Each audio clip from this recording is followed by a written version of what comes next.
News செய்திகளுக்காக செய்தி வாசிப்பவர் வித்யா. வணக்கம். அதிமுக தலைமை நிர்வாகம் சரியில்லாததால் திருவள்ளூர் மாவட்டத்தில் இன்னும் 10 நாட்களில் அதிமுக காணாமல் போகும் என தவிகவில் இணைந்த அதிமுக மாநில இளைஞரணி துணை செயலாளர் குழந்தைவேலு பேட்டி. தமிழகத்தில் அதிமுக திமுகவை பின்னுக்கு தள்ளி தமிழக வெற்றிக் கழகம் ஆட்சியை கைப்பற்றியது.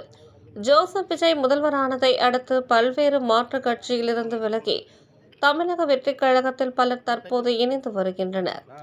அதன்படி இன்று திமுக மாநில இளைஞரணி துணை செயலாளர் குழந்தைவேலு, திருவள்ளூர் தெற்கு மாவட்ட செயலாளரும் பூந்தமல்லி எம்எல்ஏவுமான ஆர். பிரகாசம் என்கிற குட்டி முன்னிலையில் திருவள்ளூரில் உள்ள மாவட்ட செயலாளர் அலுவலகத்தில் தமிழக வெற்றிக் கழகத்தில் இணைந்தார். அவருடன் தாமரைப்பாக்கம் ஒன்றிய முன்னாள் கவுன்சிலர் சரவணன், வெங்கல் முன்னாள் ஊராட்சி மன்ற தலைவர் சிவபிரசாத், ஒன்றிய கவுன்சிலர் ஆயில்சேரி பி.ஜி. முனுசாமி, மாவட்ட வர்த்தக பிரிவு செயலாளர் நாராயணன் உட்பட 100க்கும் மேற்பட்ட அதிமுகவினர் தமிழக வெற்றிக் கழகத்தில் இணைந்தனர்.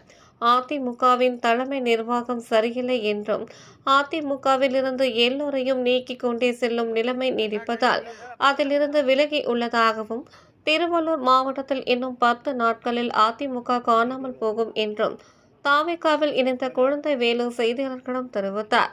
மேலும் திமுகவில் இணைந்ததாக செய்தி பரவியது குறித்த கேள்விக்கு, நேற்று முன்தினம் அதிமுக முன்னாள் அமைச்சர் ப. பெஞ்சமின் திமுகவில் இணைந்தபோது தானும் இணைந்ததாக கூறியது முற்றிலும் தவறானது என்றும் விளக்கம் அளித்தார்.